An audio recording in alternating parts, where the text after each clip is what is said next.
Good morning students. तो कैसे हैं आप सब। मैं साहिल रावत, आपका इंग्लिश मेंटोर, स्वागत करता हूं स्टूडेंट्स आपका आज की क्लास में। तो चलते हैं सीधा क्लास की तरफ। और कल बच्चों हमारी इस सेशन की फर्स्ट क्लास हुई थी जिसमें हमने चैप्टर स्टार्ट किया था the best Christmas present in the world. इसमें बच्चों हमने थोड़ी सी चीजें देख ली थी चैप्टर की। बिफोर यू रीड हमने पढ़ लिया था कि क्यों कुछ डेट्स इंपॉर्टेंट रहती हैं और कुछ टाइम पीरियड का बहुत ज्यादा सिग्निफिकेंस रहता है हमारी हिस्ट्री में। और याद करो बच्चों, मैंने कुछ वर्ड्स भी दिए थे आपको, वर्ड्स नोट डाउन करवाए थे और मैंने कहा था कि इनको आप क्या करेंगे, इनकी वर्ड मीनिंग्स लर्न करेंगे और इनको सेंटेंसेस में भी यूज करेंगे। ठीक है, आई होप कि आप लोगों ने अपना होमवर्क कंप्लीट कर लिया होगा। फिर हमने देखा था कि जो नरेटर है वो किसी एक जंक शॉप में जाते हैं और जंक शॉप में उन्हें क्या मिलता है। वो एक जंक शॉप में जाते हैं, वहां पे उन्हें मिलता है बच्चों रोल टॉप डेस्क, जो कि बहुत पुराना था। अर्ली 19th सेंचुरी का वो था और it was made of oak would.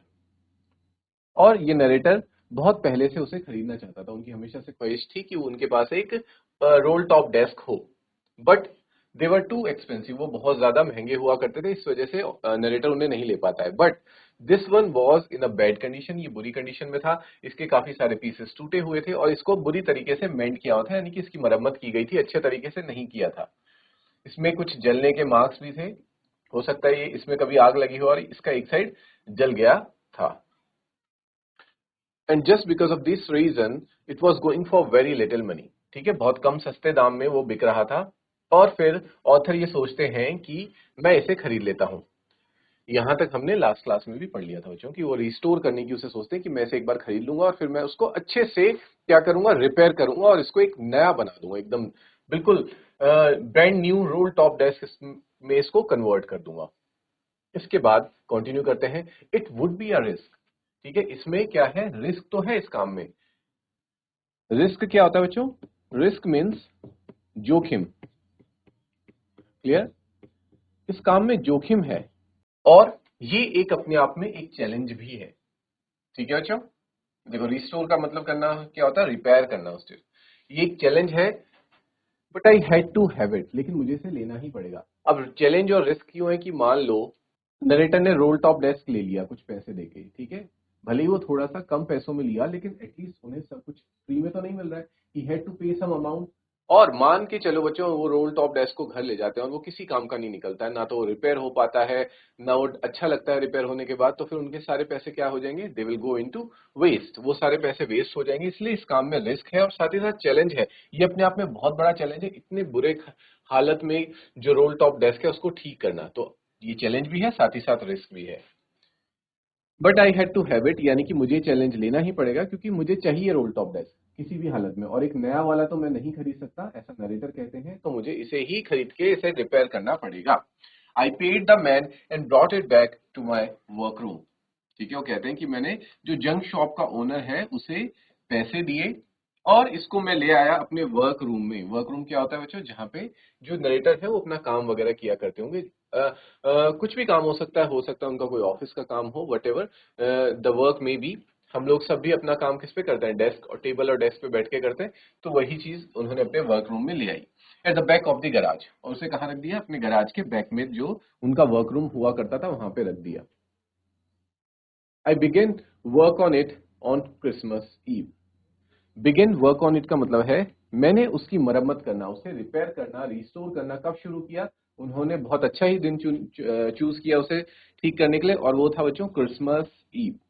ठीक है, तो यहाँ पे थोड़ा सा डिफरेंस है। बाकी लोग क्या करते हैं बच्चों, क्रिसमस ईव के दिन काम वाम कुछ भी नहीं करते हैं, सिर्फ और सिर्फ उस फेस्टिवल को एंजॉय करते हैं। लेकिन यहाँ पे जो नरेटर है वो एंजॉय करने की वजह क्या कर रहे हैं, उसी दिन उस रोल टॉप डेस्क को रिपेयर करने का काम कर रहे हैं। ठीक है, तो थोड़ी हैरानी की बात भी है यहाँ पे। I removed the roll top completely and pulled out the drawers. सबसे पहले वो क्या करते हैं, जो उसका ऊपर का रोल टॉप है उसको पूरी तरह से निकाल देते हैं, और जितने भी ड्रॉर्स होते हैं ना बच्चों, आपने देखा होगा इस तरह से अगर टेबल है तो उसमें ड्रॉर्स बने रहते हैं। ठीक है, और यहाँ पे एक हुक होता है उनको बाहर खींचने के लिए, उन ड्रॉर्स को इस तरह से ड्रॉर्स यहाँ पे रहते हैं, और इन ड्रॉर्स में आप क्या कर सकते हैं, अपना सामान रख सकते हैं। तो सबसे पहले उसे रिपेयर करने के लिए सभी ड्रॉर्स को बाहर निकालते हैं और जो उसके ऊपर का रोल टॉप होता है उसको भी रिमूव कर देते हैं। The veneer had lifted almost everywhere. Veneer क्या है बच्चों? Veneer का मतलब जानेंगे, a thin layer of plastic or decorative wood on furniture of cheap wood. आपने देखा होगा कोई भी फर्नीचर होता है उसके ऊपर एक और लेयर लगाई जाती है, या तो प्लास्टिक की लेयर लगाई जाती है, उसके ऊपर प्लास्टिक की लेयर चढ़ाई जाती है, या फिर उसके ऊपर एक वुडन लेयर भी चढ़ाई जाती है. Sometimes it may be a mica also. ठीक है, आजकल की डेट में तो माइका वगैरह यूज करते हैं, तो उसे कह रहे हैं ये विनीर. ठीक है, वो विनीर सब जगह चारों तरफ उन्होंने वो भी निकाली, तो उसको भी क्या किया, हेड लिफ्टेड ऑलमोस्ट एवरीवेयर, तो उसको भी उन्होंने रिमूव करना शुरू किया. It look like water damage to me. ठीक है, मुझे ऐसा लगा कि जो विनीर थी वो पानी से डैमेज हो रखी है. ठीक है, पानी जब बहुत समय तक किसी फर्नीचर में पानी पड़ता है, वो भीगता है बरसात में, तो वो क्या हो जाता है, वो डैमेज हो जाती है, लकड़ी खराब होने लगती है. Both fire and water had clearly taken their toll on this desk. अब यहाँ पे कहते हैं कि दोनों, चाहे वो फायर हो यानी कि आग, या फिर वाटर पानी, दोनों ने मिलकर clearly taken their toll. Taken their toll का मतलब होता है, टेकन देयर टोल ऑन का मतलब है बच्चों डैमेज किया हुआ है. ठीक है, दोनों ने, पानी ने भी और आग ने भी इस रोल टॉप डेस्क को डैमेज किया है, यानी कि इसको खराब किया है. The last drawer was stuck fast. लेकिन जब वो ड्रॉर निकाल रहे थे, आखिरी ड्रॉर जो था वो कैसा था बच्चों, स्टक फास्ट. स्टक फास्ट का मीनिंग फिर से देखेंगे, शट टाइट, यानी कि कोई चीज जब बहुत टाइटली बंद रहती है, कोई डोर होता है या फिर कोई ड्रॉर का ड्रॉर है, जब आप उसको फोर्स लगा के खींचने की कोशिश करते हैं लेकिन वो खुलता नहीं है, that is called stuck fast. Stuck का मतलब आपको पता ही है, फंस जाना. ठीक है, तो क्योंकि वो फंस चुका है, इस वजह से it is not coming out, वो बाहर नहीं आ रहा है, तो हम उसको कहेंगे it has been shut tightly. वो बहुत तेजी से शट हो चुका है, इस वजह से वो बाहर नहीं आ रहा और वहीं पे फंस गया है. I tried all I could to ease it out gently. Narrator कहते हैं पहले मैंने पूरी कोशिश करी कि जेंटली, जेंटली का मतलब यहां पे होगा बच्चों बहुत प्यार से. शुरू में उन्होंने बहुत प्यार से उसे निकालने की सारी कोशिश करी, और जेंटली वो इसलिए कर रहे हैं कि अगर फोर्सफुली करेंगे तो शायद इतना पुराना रोल टॉप डेस्क है, कहीं वो डैमेज ना हो जाए, टूट ना जाए, इसलिए उसको प्यार से खोलने की कोशिश कर रहे थे बहुत देर तक. इज इट आउट का मतलब यहां पे बच्चों उसको बाहर निकालना. ठीक है, in the and I use brute force. ठीक है, लेकिन जब वो इतनी प्यार से कई बार कोशिश करने के बावजूद भी नहीं निकलता है, तो वो आखिर में क्या करते हैं बच्चों, एक ब्रूट फोर्स का इस्तेमाल करते हैं, यानी कि काफी ज्यादा पावर लगाते हैं. ठीक है, तेजी से फोर्सफुली उसे खींचते हैं. ब्रूट फोर्स का मतलब है पावर लगा के. I struck it sharply with the side of my fist. यानी कि पहले वो उसको अपनी फिस्ट से, यानी कि मुट्ठी बनाकर पहले उस पर मारते हैं. ठीक है, ताकि वो थोड़ा सा लूज हो जाए, साइड से उसे मारते हैं, ताकि अगर वो किसी जगह पे फंस रखा हो तो वहां से उस जगह से वो निकले. ठीक है, तो आई स्ट्रक, स्ट्रक का मतलब है बच्चों यहाँ पे हिट करना. शार्पली यानी कि तेजी से उसको क्या करते हैं, हिट करते हैं साइड से with my fist. And the drawer flew open to reveal a shallow space underneath. और फिर ऐसा करने पे जो ड्रॉर है वो क्या हो जाता है बच्चों, खुल जाता है, और उसके अंदर रिवील का मतलब होता है टू शो, यानी कि किसी चीज का प्रस्तुत हो जाना, सामने आ जाना, प्रकट हो जाना, इज कॉल्ड रिवील. ठीक है, तो उसके सामने क्या प्रस्तुत हो जाता है, अ शैलो स्पेस, एक बहुत ही छोटी सी स्पेस है अंडरनीथ, उसके नीचे. अब सीक्रेट ड्रॉर जिसे हम कह सकते हैं, वो एक काइंड ऑफ सीक्रेट ड्रॉर था. देयर वाज, सीक्रेट का मतलब क्या है स्टूडेंट्स, सीक्रेट मीन्स रहस्यमयी. क्लियर, जिसमें कोई रहस्य या राज छिपा हो, आप छिपा सकते हैं वहां पे किसी चीज को, ऐसा एक सीक्रेट ड्रॉर वहां पे बनाया गया था. There was something in there, और उस सीक्रेट ड्रॉर में कुछ तो था. यहां तक सभी बच्चों को क्लियर है.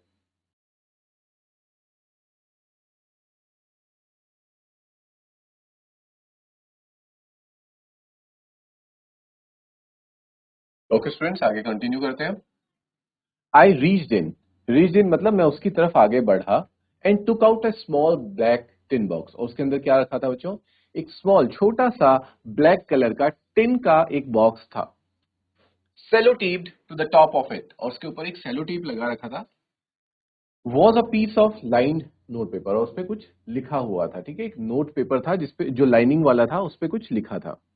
And written on it in shaky handwriting, और उसके ऊपर जो हैंडराइटिंग थी बच्चों वो कैसी थी, शेकी थी, यानी कि ऐसा लग रहा था जिस इंसान ने वो चीज लिखी है, वो नोट लिखा है, उसके हाथ लिखते वक्त क्या कर रहे थे, कांप रहे थे। शेकी मतलब कांपना। ठीक है, कांपते हुए हाथों से लिखा था। और क्या लिखा था बच्चों, उसको इन्वर्टेड कॉमास के अंदर डाला गया है। जिम्स लास्ट लेटर, यानी कि जिम का अंतिम पत्र।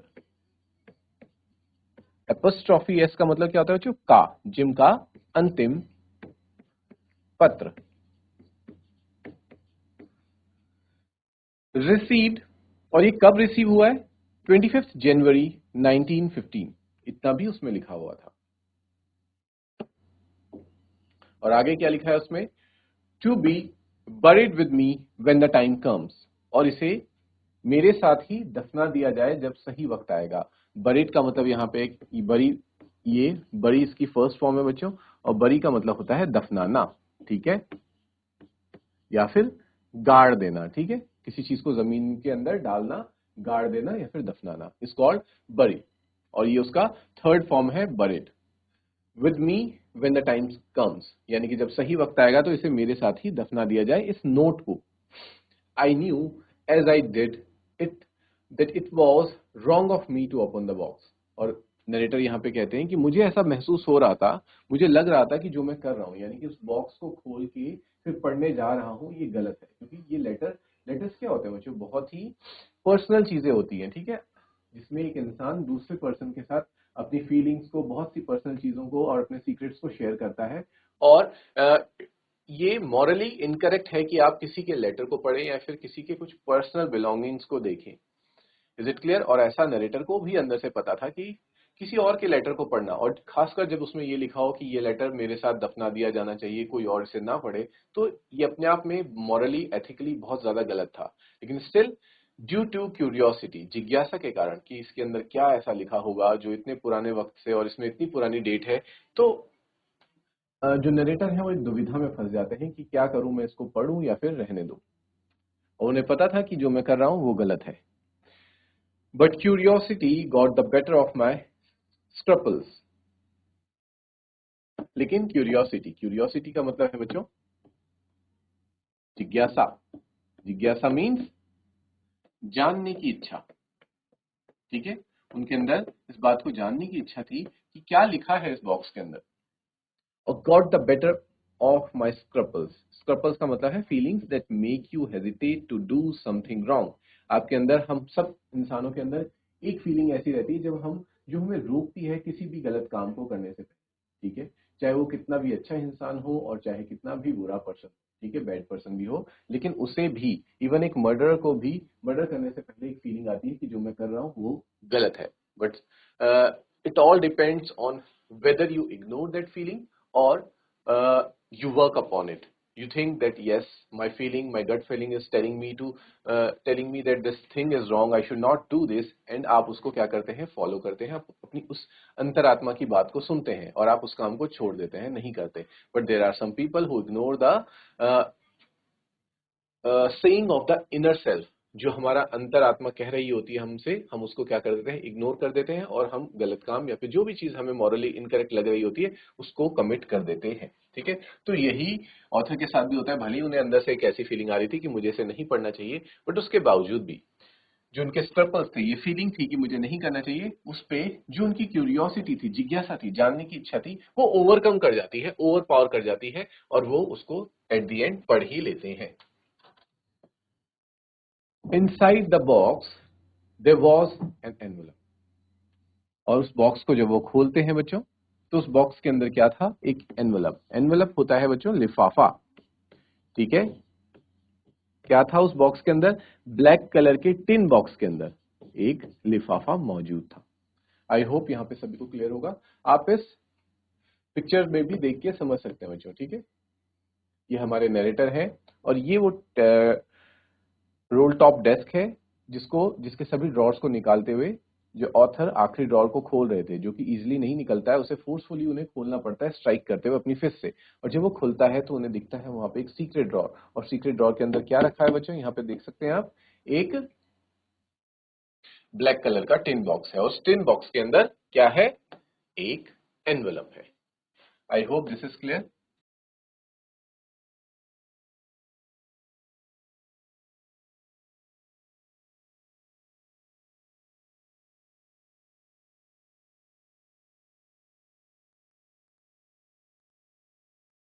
द एड्रेस रेड, इसको हम क्या पढ़ेंगे बच्चों, हम रीड नहीं पढ़ेंगे इसे, हम पढ़ेंगे रेड, बिकॉज ये रीड वर्ब का फर्स्ट फॉर्म है, उसका सेकंड फॉर्म हो जाएगा V2 हो जाएगा पार्टिसिपल इसका रेड। ठीक है, स्पेलिंग भले ही सेम रहती है बट प्रोनाउंसिएशन चेंज हो जाता है, रीड बन जाता है बच्चों red. Is it clear. The address red, Mrs Jim Macpherson, यानी कि ये लेटर किसको लिखा जा रहा था, मिस्टर जिम के द्वारा ये लेटर वो अपनी वाइफ मिसेस जिम मैकफर्सन को लिख रहे थे। ठीक है, और आगे एड्रेस लिखा था, यानी कि जो पर्सन है, ठीक है, जिसने लेटर लिखा वो कौन है, जिम मैकफर्सन है, और जिसे वो लेटर भेज रहा है she is Mrs Jim McPherson, उनकी वाइफ। 12 कॉपर बीचेस ब्रिडपोर्ट, ये एड्रेस है वहां पे Dorset. I took out the letter, मैं उस लेटर को बाहर निकालता हूं। एनवेलप के अंदर भी क्या था बच्चों, एनवेलप एक लिफाफा होता है, लिफाफे को खोला तो उसके अंदर एक पत्र मिलता है। Clear. And unfolded it, unfolded it का मतलब है क्योंकि जो लेटर रखा होगा अंदर वो मतलब ऐसे एकदम एक शीट के फॉर्म में तो नहीं रखा होगा। लेटर लेटर को कैसे रखते हैं, अगर आपको एनवेलप के अंदर डालना है तो उसको आप फोल्ड करते हैं, 2-3 टाइम्स फोल्ड करते हैं, फिर उसको एनवेलप के अंदर डाला जाता है। तो उसी फोल्डेड लेटर को खोलना कहलाता है अनफोल्डेड। तो उन्होंने उसको अनफोल्ड किया। It was written in pencil, और जब वो देखते हैं कि उसमें किससे लिखे हुआ था, वो पत्र पेंसिल से लिखा गया था, and dated at the top, और उसकी टॉप में कौन सी डेट थी, December 26, 1914। यानी कि बच्चों ये लेटर लिखा कब गया था, 26 दिसंबर 1914 को लिखा गया था। और ये लेटर रिसीव कब होता है, ये डेट भी आपको याद रखनी है, अभी हमने पढ़ा था ऊपर, ये लेटर रिसीव होता है 25 जनवरी 1915 को, यानी कि उसके नेक्स्ट मंथ में, दिसंबर में ये लिखा गया और जनवरी में ये रिसीव हुआ। तो मे बी आप कह सकते हैं कि 1 मंथ का इंटरवल था, 26 दिसंबर से 25 जनवरी तक, एक महीने के अंतराल के अंदर समय लगा इसे अपनी एक जगह से दूसरी जगह पहुंचने में, और फिर इसको रिसीव किया गया। ठीक है, तो स्टूडेंट्स हमारा जो फर्स्ट पार्ट है इस चैप्टर का वो कंप्लीट हो जाता है। ठीक है, okay.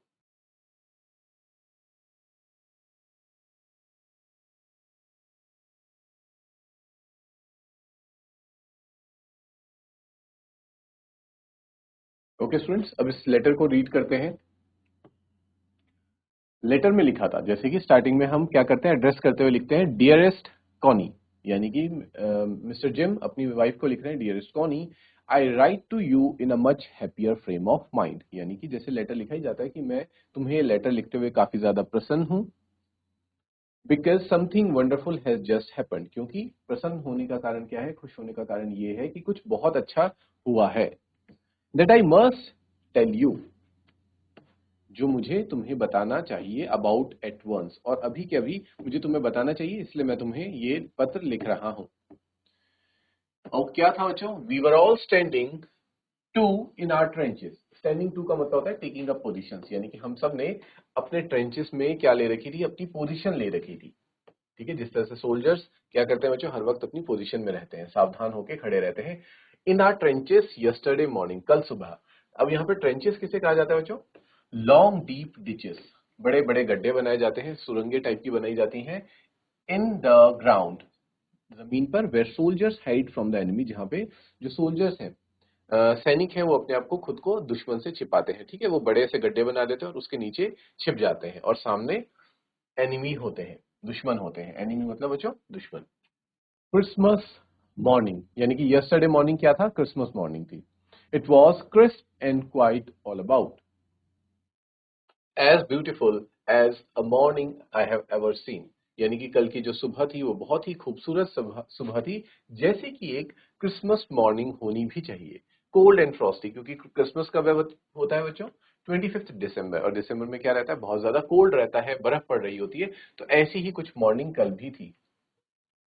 I should like to be able to tell you that we began it, कि हमने, मुझे बहुत पसंद, खुशी हो रही है ये बताते हुए कि हमने शुरू कर दिया है। But the truth I am ashamed to say, लेकिन जो सच्चाई है उसे मुझे तुम्हें बताते हुए थोड़ी हिचक हो रही है, is that Fritz began it, यानी कि ये चीजें किसने शुरू करी, फ्रिट्ज ने ये शुरू किया।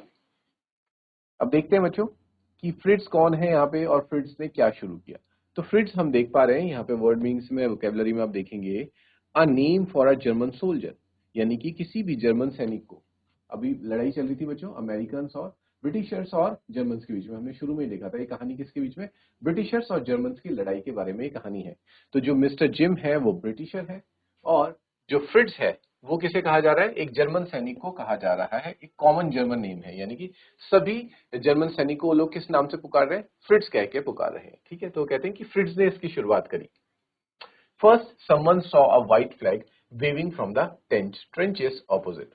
सबसे पहले इसकी शुरुआत कैसे होती है कि दूर जो दुश्मन के ट्रेंचेस थे, जिस तरह से जिम और उनके सोल्जर्स ने ट्रेंचेस बना रखे थे, सुरंगें बना रखी थी अपने आप को दुश्मनों से छिपाने के लिए, ठीक उसी प्रकार से उनके दुश्मनों ने भी सामने ऑपोजिट डायरेक्शन में क्या बना रखी थी बच्चों, ट्रेंचेस, ऐसे ही गड्ढे और सुरंगें बना रखी थी। वहां से हमें कोई दिखता है जो व्हाइट फ्लैग को क्या कर रहा था, वेव कर रहा था। वेव का मतलब यहां पे हो जाएगा बच्चों, वेविंग मीन्स, वेव मीन्स लहराना। एक सफेद रंग के झंडे को, सफेद कपड़े को क्या कर रहा था, लहरा रहा था। और सफेद झंडा लहराने का मतलब होता है बच्चों क्या करना, संधि कर लेना, दोस्ती कर लेना, यानी कि दुश्मनी को खत्म करना। और white flag means, white colour is symbolizes peace, शांति। ठीक है, अब आप क्या कह रहे हैं कि अब युद्ध नहीं करेंगे, हम शांति से काम लेंगे। Is it clear? Then they were calling out to us from across no man's land. और फिर वो लोग एक ऐसी जगह पे आते हैं जिसे कहते हैं नो मैन्स लैंड। अब नो मैन्स लैंड क्या है बच्चों, वो भी मैं आपको लोगों को थोड़ा सा एक्सप्लेन कर देता हूं। मान लीजिए ये बॉर्डर्स है, ठीक है, ये एक जर्मन बॉर्डर है, ये जो लाइन है ये जर्मन बॉर्डर है, ठीक है, इससे पार जर्मनी की बाउंड्री खत्म हो जाती है। और ये एक लाइन है बच्चों जो है ब्रिटिशर्स का बॉर्डर, यहां से पार ब्रिटिशर्स की बाउंड्री खत्म हो जाती है।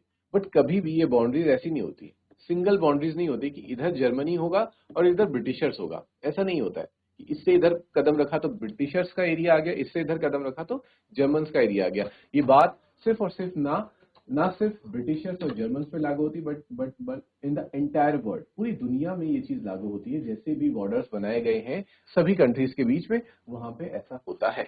यानी कि दो कंट्रीज है, उनके बॉर्डर्स होते हैं, उन बॉर्डर्स के बीच में थोड़ा सा डिस्टेंस रहता है, जिसे मैं शेड कर रहा हूं यहाँ पे, ठीक है। और इस डिस्टेंस को क्या बोलते हैं बच्चों, this is called no man's land. इस जगह पे किसी की हुकूमत नहीं होती, ना जर्मन्स की ना ब्रिटिशर्स की, यहाँ पे कोई भी नहीं आ सकता है, ठीक। तो ये एक न्यूट्रल एरिया होता है, ठीक है। तो सो स्टूडेंट्स, आज की क्लास में हम अपना चैप्टर को यहीं तक रखेंगे। आगे हम डिस्कस करेंगे कि फिर क्या होता है, जर्मन सैनिक यहाँ पे आकर क्या करते हैं। We will continue in the next class. Till then, take care, have a good day and thank you students.